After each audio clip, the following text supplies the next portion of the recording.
Do you want your business to grow faster? Are you open to new and out-of-the-box ways to drive revenues and increase value? How do you imagine the most successful entrepreneurs and business leaders double, triple, or expand their businesses tenfold or more? The answer is deals. This is a weekly podcast featuring conversations with business owners, executives, and leaders as we reveal behind-the-scenes details that give you, our listeners, the confidence to pursue your own deal-driven growth. On this show, we discuss a huge variety of deals, everything from large, complex mergers and acquisitions, capital raising, joint ventures, strategic alliances, real estate, affiliate and sponsorship deals, franchising, and more. My name is Corey Kupfer, and I've been supporting deal-driven growth for businesses for over 35 years as a successful entrepreneur, professional negotiator, and attorney. My goal is to help you strategize, plan for, find, and complete deals that will help your company grow faster. Welcome to the Deal Quest podcast. Let's get started. Rha Goddess is the entrepreneurial soul coach behind hundreds of breakthrough changemakers, cultural visionaries, and social entrepreneurs. Her mission: to revolutionize the way we live, work, play, and handle our business. From the onset of her more than 30-year career as a cultural innovator, social impact strategist, and creative change agent, Rha has drawn on the power of creativity, culture, and community to move hearts, minds, and policy. In 2011, Rha founded Move the Crowd, a social entrepreneurial training company dedicated to organizational leaders, creative change agents, and cultural entrepreneurs working at the intersection of values, profitability, and social impact. She has leveraged a transformative approach, empowering individuals, teams, and organizations like Google, Lululemon, Delta, the B Team, Fidelity, KBL Eisner, MuleSoft, the AICPA, Girls Who Code, the Ford Foundation, the Nathan Cummings Foundation, and many more. Rha's work has been featured in Time Magazine, Ms. Magazine, Variety, Essence, Redbook, Forbes, Fast Company, CNBC, Fortune, and the Chicago Tribune, among others. And she's also the author of 2 books. The first one was The Calling, 3 Fundamental Shifts to Stay True, Get Paid, and Do Good on St. Martin's Press. And her latest one, which came out earlier this month, well, by the time this airs, it'll be maybe a month ago, and that's called Intentional Ambition, Redefining Your Work for Greater Joy, Freedom, and Fulfillment, published on Wiley. Rha Goddess, welcome to the Deal Quest podcast. Thank you so much for having me. It's a joy to be here.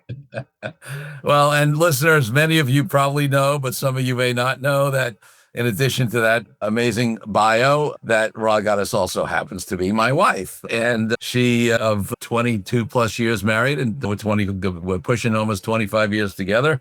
But she's not on the podcast because she's my wife. She's on the podcast because she has something to bring to our audience. And I've only had, this is the second time I'm having her on, and it's really been coinciding with when her books have come out. And the last episode that we did with her was back on episode 148. And we talked about her book deal. Actually, that's a deal. We talked about other aspects of deals. But here, we're going to be able to examine some other aspects, including some things around negotiating and CPR, which you've heard on this podcast that are in her latest book, and some other things like that. But Rha, before we get to any of that stuff, what did you want to be when you were growing up as a little girl, maybe 8, 10, 12 years old? Because as I'll just keep it like I say to everybody else, I'm guessing it wasn't a business owner, an entrepreneur, and speaker, and author, and whatever. But you tell me, maybe I'm wrong. Yeah. So as a little girl, I had kind of this vacillation between wanting to be a rock star and a doctor. And my joke about that, because I believe, Corey, that kind of at the core of whatever it is we wanted to be, there's still some essence or some quality of that still lives in what we ultimately wind up doing. Yeah. And for me, I think definitely this passion about wanting to help people and this passion about wanting to move and inspire people are 2 things that I feel definitely continue to run through what it is that I do today. I love it. And look, obviously this, as you know, well know, this is a deals podcast. The other question I always ask is, hey, what was your first deal of any type? Maybe something young or early in your career, any early deals you can think of? I mean, I think I was always willing and dealing with my father. Like my mom was like, tough customer, and you really couldn't get anything by her. But I would definitely say the negotiation around bedtime with my dad, because it was his job to put me to bed. And there was always a negotiation going on. And it's fun. Obviously, I had the blessing, he's passed now for a little time, but I had the blessing of knowing my father-in-law, who was also a lawyer by trade for a lot of his career.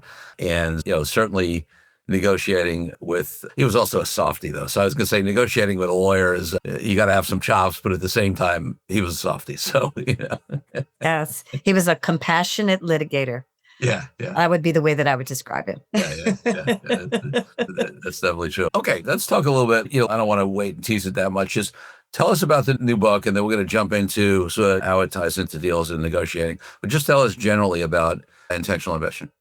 Yeah. So this book, I affectionately sort of say, picks up where the Great Resignation, I think, left off. Hmm. And I say that because I think many people are in a quiet and not so quiet reset on the relationship between ambition and success. I think there's a lot that we've gone through, no matter what kind of pandemic you had, whether you had a retreat style pandemic or all holy heck broke loose in your reality pandemic. We're different. We're different now. We've all globally gone through something unprecedented. Yeah. And at the center of it, I think for many of us is this question now of what is it that we really want? And it directly relates to our quality of life, our quality of experience, and our quality of work. And so the book is about really acknowledging kind of how we got here to this moment of reset. And then also it humbly offers a blueprint for how we arrive at the new terms and conditions that are ultimately going to guide and influence how we go forward. A lot of us know we're not going back, but many of us are still trying to sort of sort through how it is we want to go forward. And the book speaks directly to that. Yeah, and it's interesting. So, this conversation of sort of renegotiation, right? Apply to an employer. It could apply to a renegotiation with yourself, right? Around, hey, what's important to me, around entrepreneurship, around, all of these kind of things, right? Delve into that a little bit more, this conversation of like this reset or this renegotiation or this reexamination of our relationship to work, of our relationship to success, our relationship to ambition. Yeah, there are three aspects to the renegotiation process.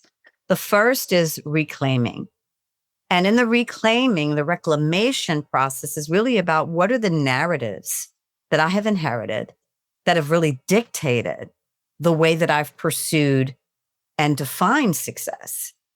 And what narratives support me now versus what narratives might I be wanting to upgrade or trade in, right? That are much more aligned with where I want to be right now. The second part of the process is realignment. And this is the place where it really is about your energy. And that is about what's working and what's not working, and being willing to really tell the truth. And there's what I call the 6 frontiers that I move people through that represent each of the major areas or aspects of their lives. And there's the opportunity to really feel into, where am I feeling strong? Where am I feeling true? Where am I feeling aligned with my values versus where am I tolerating? Where am I compromising? Where am I struggling? And what is it that I want to do about that? And then the third area is reimagining. So it's kind of like once I get to a truth, once I'm clear about the stories I want to carry forward and the new stories I want to create about my life, once I'm clear about what's working and not working and what I want to do about it, then comes the reimagining, which is like, in what way do I now want to redesign and recreate the context, the environment, the energy, the focus, the emphasis that's connected to my life and my work? And what will guide that, right? As I recenter my values, as I recenter my own authenticity, how do I want to move? Yeah, it's interesting. The pandemic, and it's not the only thing, but certainly it was a huge wake up and reset, for folks. And so how do folks who are regular listeners of this podcast have heard me talk about this concept of CPR, which we both use in various ways in our work with our clients? People know that it's part of my negotiating book, Authentic Negotiating. There's a chapter on CPR. And your book also has a chapter on CPR. So tell us how, for the folks, we have plenty of new listeners, man. I might have heard prior episodes where I've described CPR. So let's start at the basic level on what it is, and then how you specifically use it in your work, because there's some overlap, but there's some differences in the way we use the tool or who we use it with and what we use it for. Yeah. So the C stands for context, the P stands for purpose, and the R stands for really intended results. And we use it in our work at Move the Crowd as a intentional creative tool that supports people in being able to meet really important game-changing moments in their life and in their work. And so that can be everything from preparing for a huge presentation to pitching investors to getting ready to take the stage for a major keynote. But it also has been a very powerful tool for supporting people in exiting contentious situations. And I want to talk a little bit kind of more about this because when I initially was working on the book, I got a lot of interesting pushback around using negotiation and the framing of negotiation, resignation, and renegotiation as a frame because, well, people don't like to negotiate. And I'm sure you hear this all the time, Corey. There's a lot of connotation to what happens in negotiations. And often people don't always walk away feeling empowered or feeling necessarily that they got the best end of the deal. And so this aspect of the book really invites us to create a whole new context and definition for what I call real negotiation, which is a little bit different than the way I describe the sort of original context of negotiation in the book. When I talk about negotiation as sort of the first part of the continuum in the book, I sort of really call it navigation. So say negotiation, AKA navigation, which is you're coming to the table, but it's really somebody else's terms. And there's a power dynamic that's already been established, right? That sort of infers or implies that they have all the power. And you're now working to navigate that environment in such a way that ultimately you'll come out okay and maybe a little on top if you're lucky, right? In this conversation of real negotiation, it's about being able to create a completely different context that invites your own humanity and self-love and self-respect. And I'm going to be bold to use these terms, Corey, because I don't know that we always acknowledge them in business, but self-love and self-respect, while you can also see the humanity and recognize the circumstances and contexts and situations of the person that you're across the table with. But then there is a third side, right? If I think about the words of my brother, William Ury, in his profound work of Getting to Yes, there's this third side, which is the system or the community or the context within which you operate.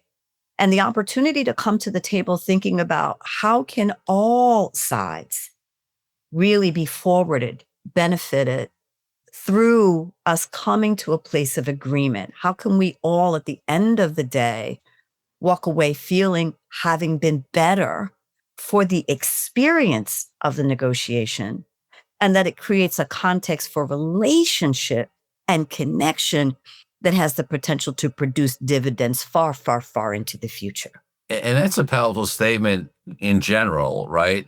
But it's a very powerful statement, like this concept of how you can be better for the negotiation, just even participating in it, and how it could create that positive for the future.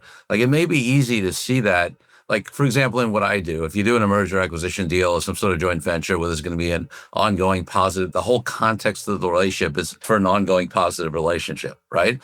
But I want to jump to the place where people might think it would acknowledge at least that it's much harder, might think it's impossible to use, which is an example of the work you've done with clients. You mentioned it, and we've done some of this work together with joint clients on exit deals, right? So one type of deal is, hey, somebody's exiting a company, right? And that could be a deal. Now, in many cases, the starting point for that is, you talk about unequal bargaining power, right? And people feeling like they have to navigate as opposed to having any power to truly negotiate. A lot of times that dynamic will start out with a big company saying, listen, we don't need your services anymore, whatever the reason is, whether it's, they think it's performance, whether it's downsizing, whether it's corporate reorganization, whether it's whatever it is. And then, they have a program and they present you with a severance agreement and they basically say, sign this if you want some money. And they also say the money is pretty fixed because we have a way we do these things. And this is, you're at this level and you've been with the company this time and this is what you're going to get on severance and you're going to waive all this stuff. And there's really no negotiation to be had because this is the way it's done, right? So you sort of have a binary choice. You can either sign it and waive rights and get some money, or you can not sign it. And then, okay, if you want to go sue us for something, you can go do that, right? And that's the dynamic that shows up a lot in these situations and is often the default dynamic. And the other side of that, right, is often, even high-level executives, right? I don't even talk about low, that feel very disempowered. So let's talk a little bit about using this distinction between navigating and negotiating, and what you said about the process, using CPR and using some of these other tools, and the results that have happened in many of these situations on these exit deals. Yeah. I mean, I think the first thing to acknowledge is that, I mean, even a company coming and sort of being very straightforward about the fact that your services are no longer needed and here's the formula is actually a good beginning. Right, right, right. I want to Right. say that That's true. unfortunately, in some instances, we've got situations where the environment just becomes untenable. Yeah. And there's more of a sense of the person feeling forced out Yes. than an even sort of, very honest and authentic, let's sit down at the table and sort of talk through how we do this and do this well. And so it gets messy from the door. And so often the person who is in this position feels incredibly disempowered. And there are all other kinds of emotions and situations and circumstances that are happening when they come to the table. And so our process before we even sort of begin to communicate with the exit partner, and I'm very intentional about the language I'm using here, before we communicate with the exit partner, the first step is to really understand what happened for the individual that is now causing them to recognize that completion is the goal, completion is the aim.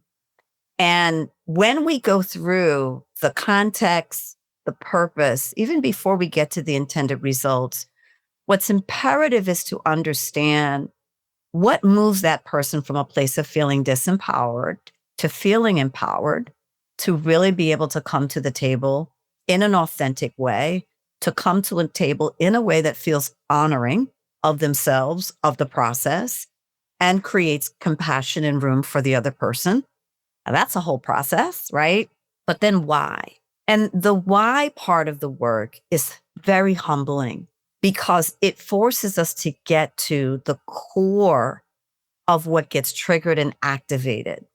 And sometimes when we're in a situation and something happens, we may be triggering a past trauma, or we may be triggering something that's really about voice, that's about agency, that's about dignity, that's about respect. And that looks different for every individual.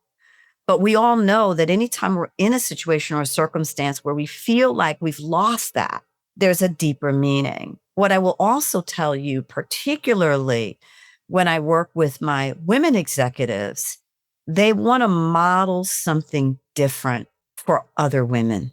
And this feels really, really important because, again, if you're in a context where you feel that there is a paradigm of power that operates along very much of what we know can be the societal pecking order or the way that we've been conditioned or entrenched in, that these moments of empowerment feel very important. They want to model something different for their daughters. They want to model something different for their mentees, right? And when they draw on that deeper purpose, there's a whole other sense of meaning and capacity even that opens up, and a desire to want to do it well, to actually want to be able to look back at it as a very empowering experience and ultimately an inspirational experience.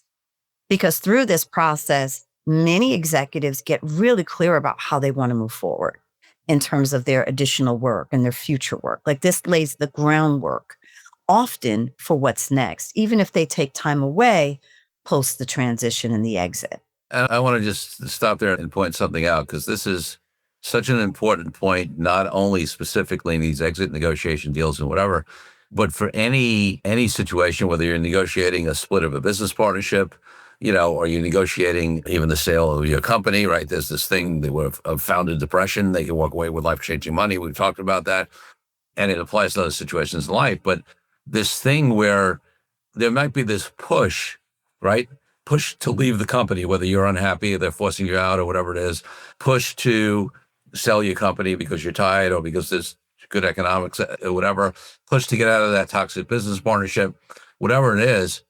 But what you're talking about is having a pull, right? And having something new that you're moving towards. And without that, it's such a different environment and different energy. And it's so easy to get stuck and caught up in the drama and everything of the situation because there's nothing else to look forward to. So I wanted to highlight that point because it's so important in all kinds of negotiations, deals, and just in life, right? To have a vision for what's next. It's foundational, which is really like what's happening that's bigger than this moment.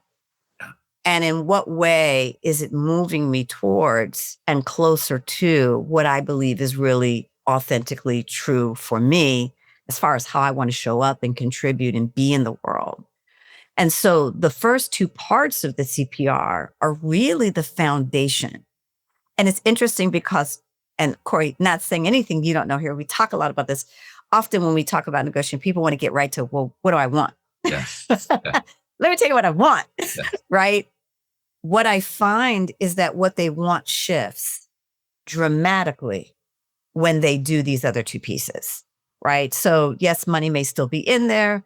Other forms of compensation or compensation structure, all of those things may be in there, but there's a deeper sense of personal growth and transformation and actualization, self-actualization that wants to occur through the process. And again, this has to do with when they look back, they want it to be a proud moment, not a embarrassing or humiliating or shameful moment. And what we know often is that there's a lot of shame around exits or dissolutions of partnerships, whether we're looking on the entrepreneurial side or we're looking on the corporate side or even in the nonprofit and governmental context. There can be shame around leaving, no matter what the circumstances are. And so this opportunity to transform the memory in real time, to intentionally architect and create the memory in real time is an act of such empowerment. And when people realize it, what they want changes. Yeah. So when we get to the intended results, and again, yes, there are numbers. Yes, there are other aspects of compensation, and very often with executives, there are stock and other kinds of things that are involved in terms of equity and participation. But there's also very often an intended result that connects to how they want to feel about the process, what they want to grow through in the process, and what they hope it opens the door for with the parties on the other side. Like, in what way can this forward all of us? Yeah.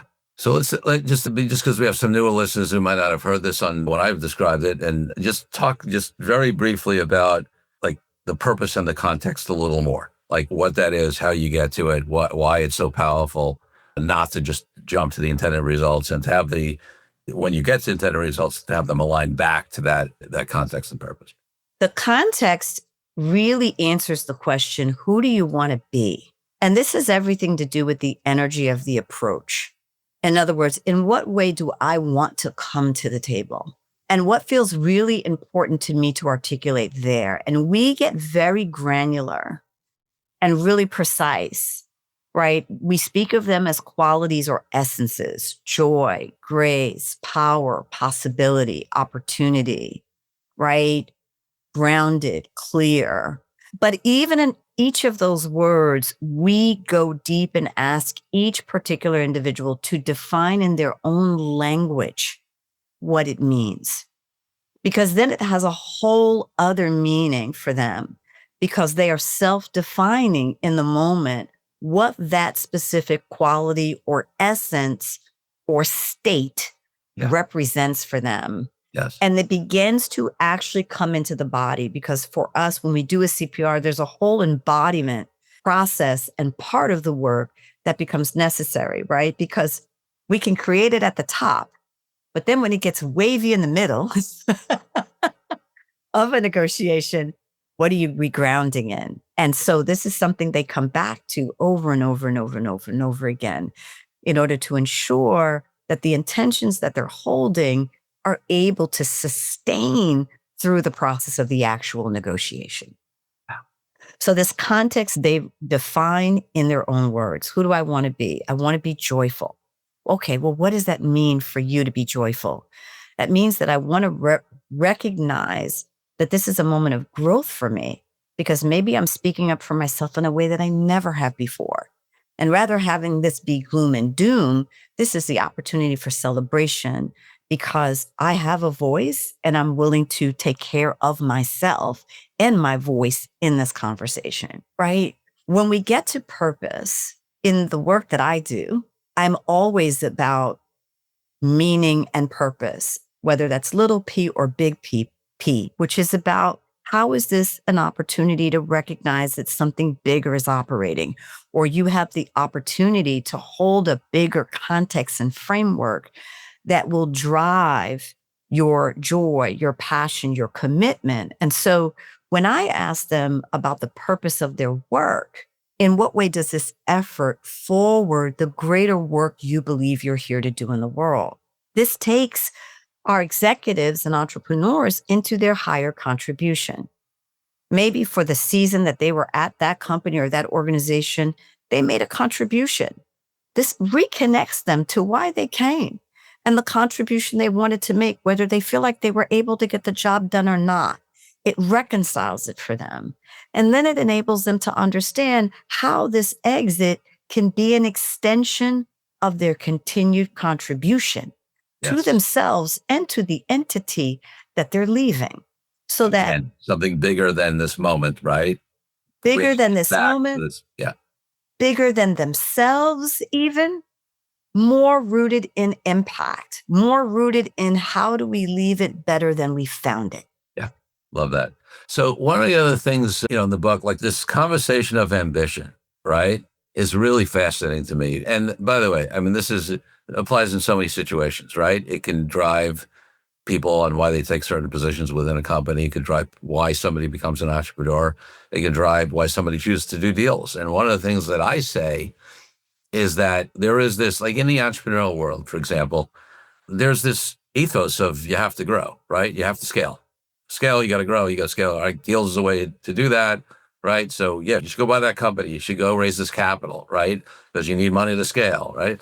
I think there's something important that, I mean, a number of things, but this particular aspect of the book is super important in this context of entrepreneurship and deals and way beyond it, of this examination of what are the drivers of that ambition and how we define success, right? Because so many times that entrepreneurial pressure to grow and do a deal and do whatever may be coming from some external place or from some internal driver that's not healthy.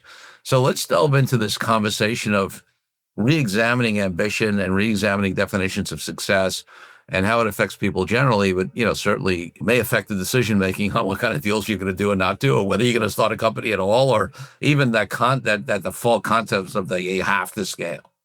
Yeah. I mean, in the book, I talk about the distinction between wounded ambition Mm, and what I call true ambition. mm, And I break down ambition in two aspects. One, there is what we desire, and then two is the way we pursue. So drive is the way we pursue, and desire is the thing that we want. For many of us, what we want has often been dictated to us by someone else, right? This pressure to scale. That's what you should want. yeah. You should want to grow. You should want to be a behemoth overnight. You should want to raise capital. You should want to, right? And there's a lot of connotations about different types of businesses and the degree to which one has a quote unquote respectable business or not, right? And so when we start to unpack what's really driving the pursuit of whatever it is, right? Or we start to unpack what's really at the heart of what we've been wanting versus what we really want, we're going to find a lot of disconnects, Yeah. right? In my experience. I'll speak for myself. When I had my meltdown in 2017 on the heels of the death of my father. And I had to take my work ethic back to the studs. I had to look at where all the pressure was coming from. I had to look at my conditioning from my mother and this sort of legacies of oppression that basically got drilled into us as young kids, that as people of color, you have to be perfect. Like you can't, and this is an ethos that we talk a lot about. And everyone has their cultural entree into this, right? Because no matter what your cultural background is, your orientation, this could have been what your parents said to you too, right? Like, you got to be perfect, right? Like, you can't make mistakes. You have to, my mother used to say, you got to speak the King's English. You got to be pressed and starched to within an inch of your life, right? Not a hair out of place.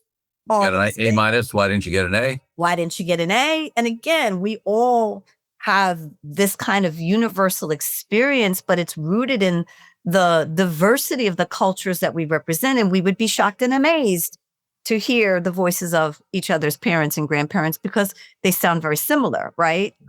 Yeah. So I had to grapple with that. I had to grapple with the pressure of what I perceived to be my father's unfinished business as a Black man growing up in America and surviving 2 decades of Jim Crow segregation.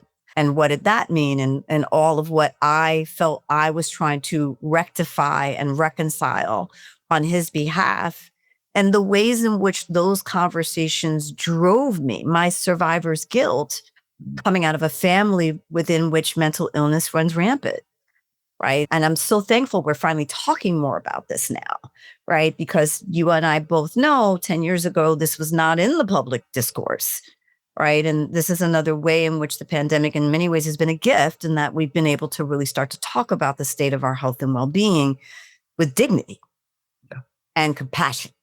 Yeah. So if you pile all of that in, I'm driving, working 20 out of 24 hours. And it certainly is a recipe for, you all know, disaster, right? And so when I was able to see it, because for many years I couldn't see it, you all didn't know that that's what was operating. Yeah. But when I could finally see it and understand what it was, it gave me the gift of giving myself permission to challenge it and to say that I want to do this differently, because I understand that this is hypertension. This is a heart attack waiting to happen. This is all other kinds of gastrointestinal health challenge. I could see the writing on the wall for me if I wasn't willing to do an about face and change the course, right, of my own destiny, and in the name of a different kind of ambition. Yeah. This shows up. So obviously, health issues, a big part of it, but it also shows up in other ways, right? I've seen entrepreneurs build companies, do deals, scale, whatever. And then they sort of look around and they're like, I'm pretty miserable. Like what? Like I have more headaches. I'm working harder. I'm not necessarily making a huge amount more money. And they start reevaluating, why did I, and it's only after the fact that they, look back at what drove them to do that, because where they got to is not very satisfying, right? For me, my sort of a journey around that related to, I've shared this to some people, folks used to ask me how I'm doing, and I would always say I'm busy, right? And busy was an identity, and busy meant like I had collapsed in my mind unconsciously until I did the work to work it out. That, being busy meant successful, being busy meant productive, being busy meant, that you were somebody who was not a slacker, right? Being busy, people looked at you like more positively, all this stuff, right? And the inquiry of, what if you disconnected busyness with success? Like you don't need to be busy to be successful, right? And I know like things like the 4-hour work week and things like that sort of challenge that, in the public domain. But I don't know how people really took that in deeply. And I realized that was an identity for me. And, I'm not saying I never say it, but I always used to say, when people say, how you doing? I used to say busy. That's not who I am anymore. Let's take a break from the show for a minute so I can tell you about an incredible resource my team and I have put together for you. Secrets of Deal-Driven Growth, Creative Ways to Grow Your Business Even in Challenging Times, is a powerful ebook that helps you take DealQuest podcast episodes and apply them to your own life and business. This is the ideal tool for anyone looking for creative ways to grow as deal makers, and you can get yours now. It's as easy as heading to CoreyCupford.com/workbook and downloading your copy. While you're there, you can also consider joining our dynamic, deal-driven community of founders, experts, small business owners, and entrepreneurs. Now back for the show. Let's talk about a little more. Like, I'm fascinated. One of the things that you did a little differently is, so the first book, The Calling, was very successful, by the way, folks. If you haven't read that one, that's around defining your purpose and being able to create a successful business model and business out of that, and having it be aligned with who you are and being able to make an impact in the world.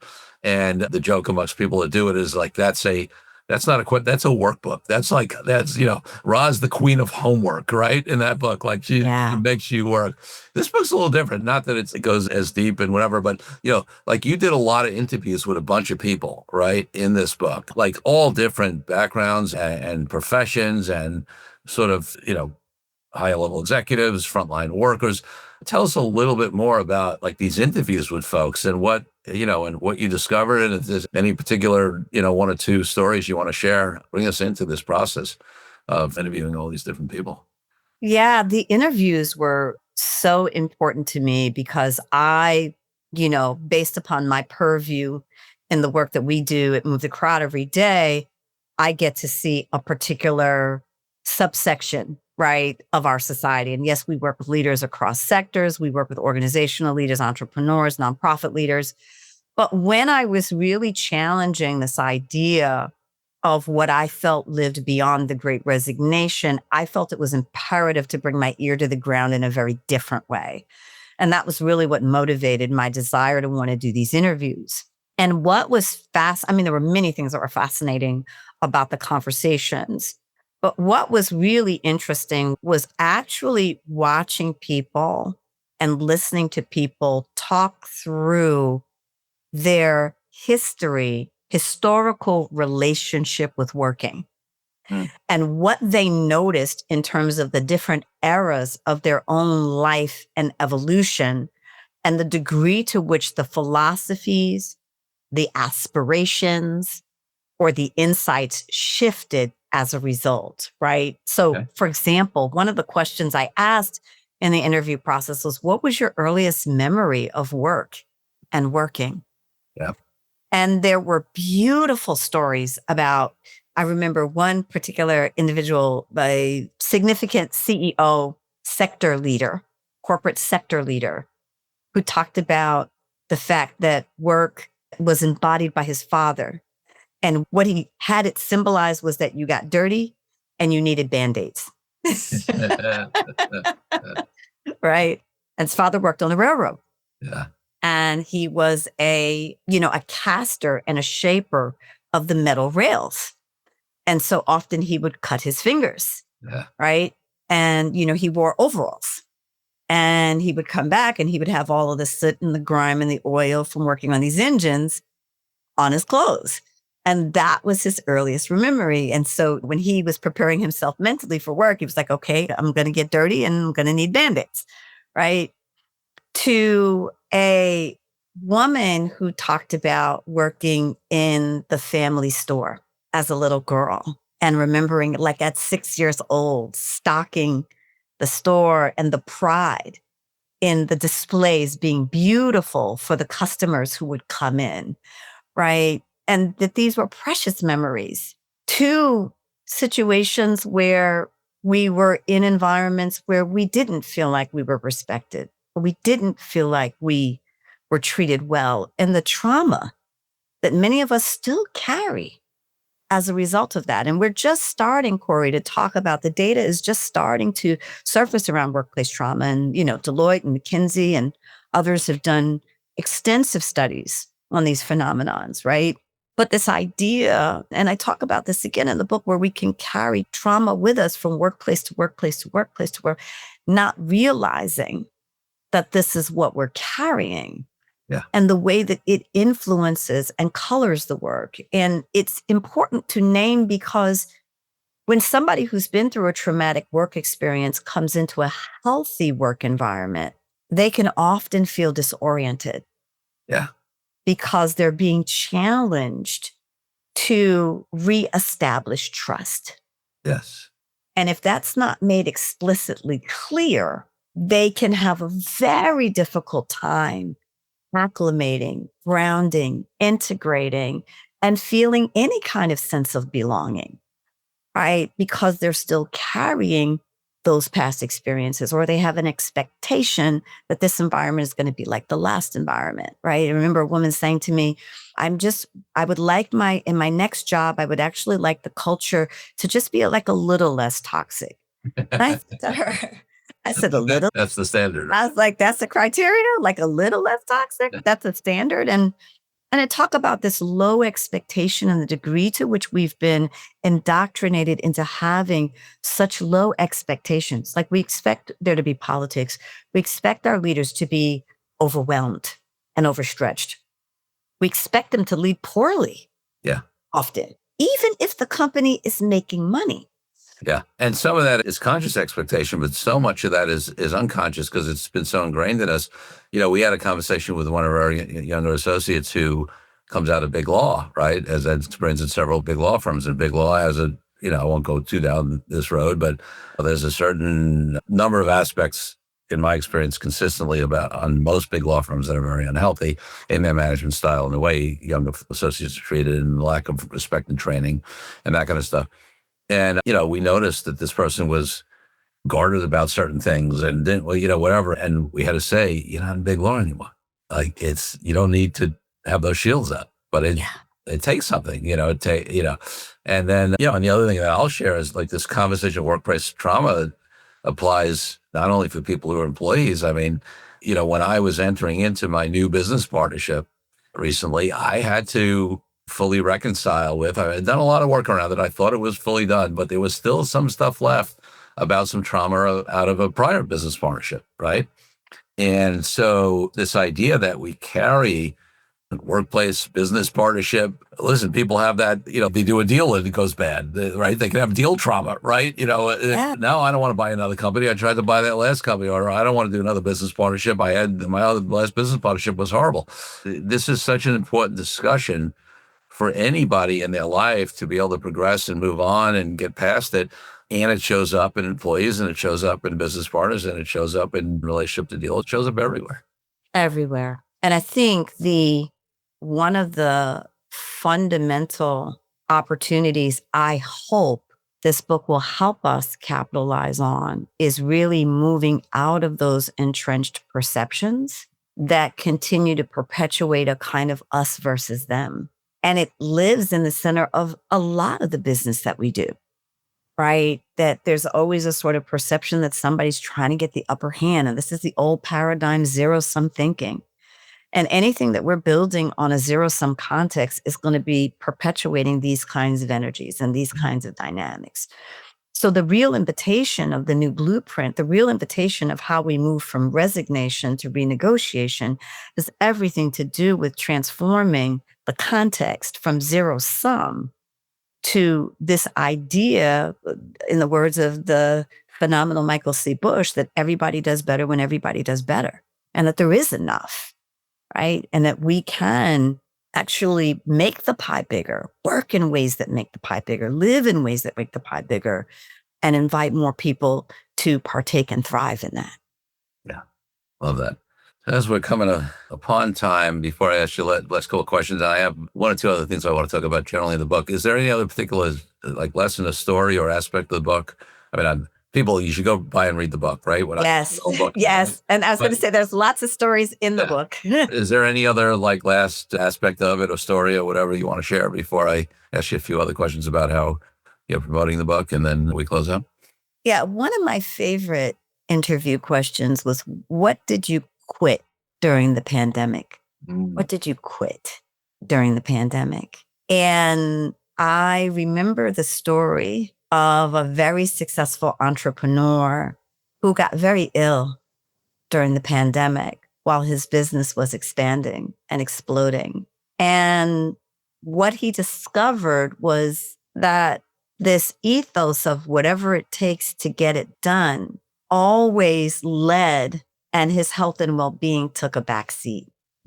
And in the conversation, one of the biggest things that came out of it for him was an unwillingness to allow his well-being, his health and well-being, to be last. And I do want to say that like 3 major shifts for people coming out of the pandemic. 1, health and well-being's got to be front and center. 2, alignment and integrity, that their happiness and their joy and their fulfillment matter, and that has to be an integral part of how they're evaluating any professional opportunity. Yeah. And 3, their quality of life and their quality of experience, right? In other words, their quality of life equals their quality of experience. And that quality of experience is represented in the quality of their day-to-day. Mm. And so in what way am I structuring my work? In what way am I going about my work? And this is central to our work now with all of the leaders we serve.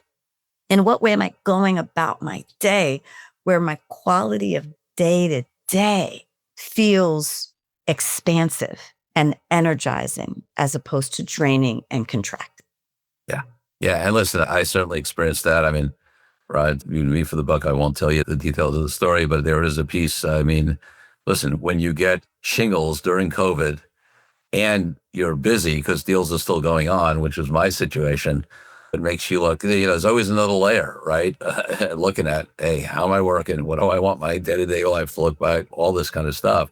So definitely I had that experience. And the other thing I want to close the loop on a little bit is I want to say that we talked about these exit deals that Rha and I worked on together, and Russ guided people on separately as well. And the transformation, like the actual results, if you just compared just the results, are mind-boggling on what people were able to achieve, even if you just look at sort of the money or the additional time or the recommendation, whatever they got, right, out of a negotiation when the big company was saying it's X.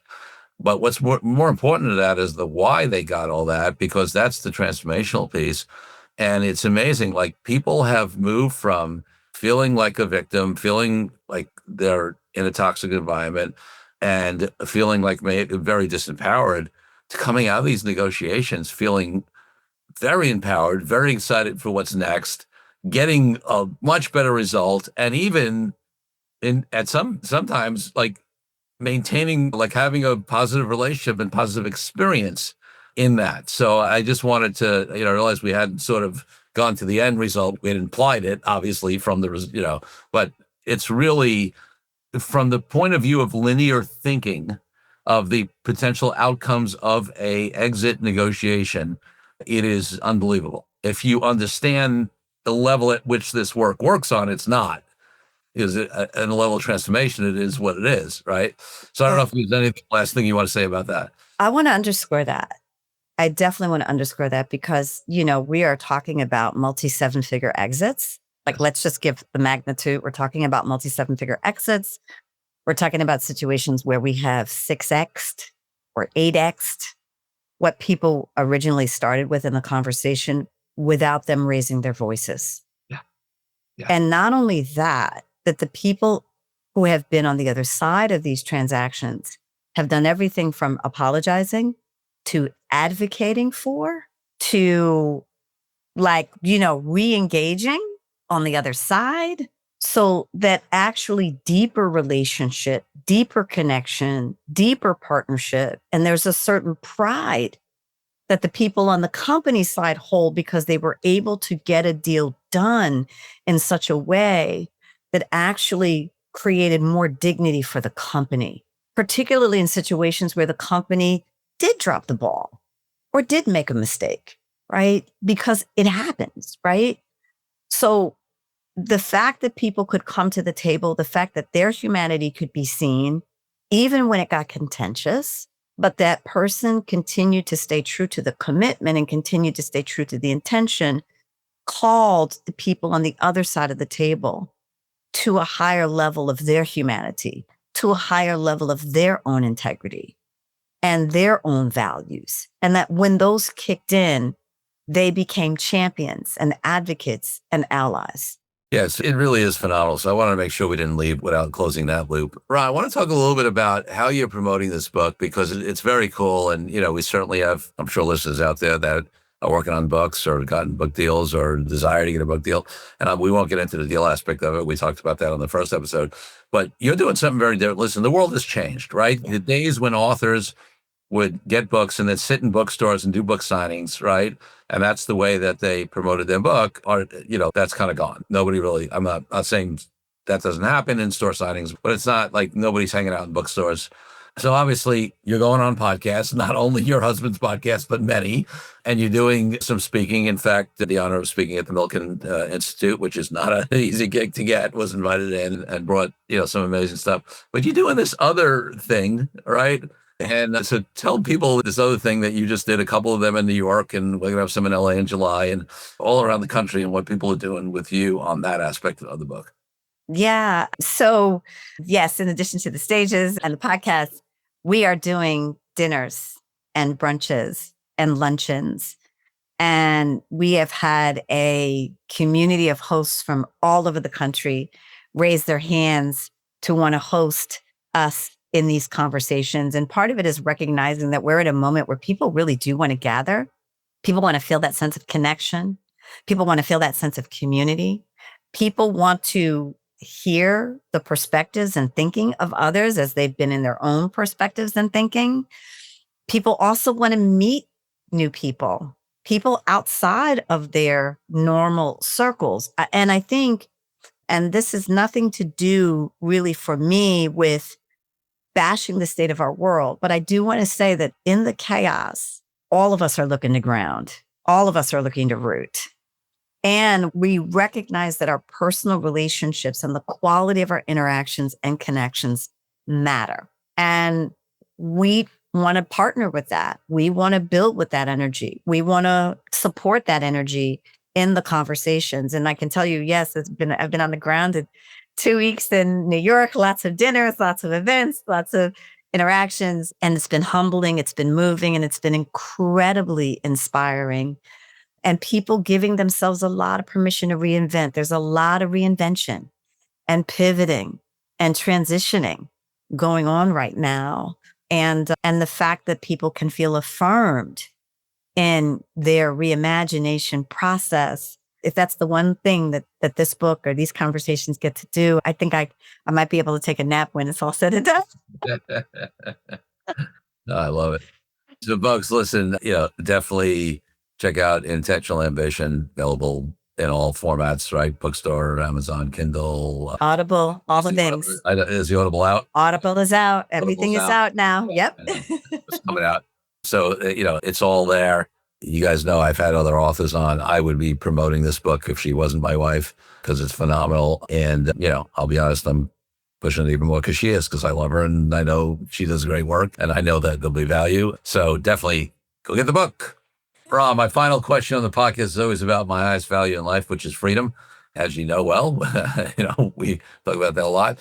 And we've had these conversations before. And I think I was asking this as my final question, even on the first podcast, but like this evolves, right? And obviously, maybe a little more in the context of the work of Intentional Ambition and all the interviews you've done and what you've seen in this whole renegotiation, reevaluation, and reimagination that people have coming out of the pandemic. What does freedom mean to you, and maybe to what you've seen from others in these interviews in this day and time? Yeah, it's everything right now. Freedom is everything. For me, it's at the center of what we're saying: joy, freedom, and fulfillment. And it is because people want to feel like they have some agency in how their lives take shape and form. And there's the vulnerability of the confinement of the last 5 years and the vulnerability of all of the ways in which people have felt they've been at the mercy of systems and structures, right? Even with the best intentions, y'all, people want to be free. And it continues to be the heart of our work. It continues to be what we're seeing as people are reimagining and reclaiming and realigning. And I think the thing that I would say to the old systems and structures and paradigms that are always so afraid of people being free is that actually you can get a greater outcome, that it actually increases the capacity to achieve our missions. It increases the capacity to meet the opportunities and challenges that we face, right? That in addition to all of what we're manifesting through AI, there is human intelligence, there is HI. Right? And human development. And The ability to have more autonomy and the ability to have more freedom actually invites people to give more rather than less. And I think the more that we understand that and we can come out of the kind of a nonlinear, into a more nonlinear context around it, the more I think, Corey, will see the fruits of our liberation labor, right? Our liberated labor, right? And this is really about the labor of love and liberation. So. Love that. Rha Goddess, entrepreneurial soul coach, author of Intentional Ambition and Love of My Life. Thank you for being on the Deal Quest podcast. Oh, Kupfer, you're the best. I adore you. Thank you for having me. Thank you for joining me on this episode of Deal Quest, where we help you understand how deal-driven growth can be your ticket to freedom. If you are interested in finding out more about my law firm, the services we provide to entrepreneurial and growing companies across industries all over the country, and my partner Brian Megan and I, and my amazing team, just head over to kupferlaw.com. That's kupferlaw.com. And if you want to follow more of my content, head over to my LinkedIn page where I post regularly. I'm Corey Kupfer. Until next week, wishing you the freedom and financial prosperity that I know your Deal Quest will bring.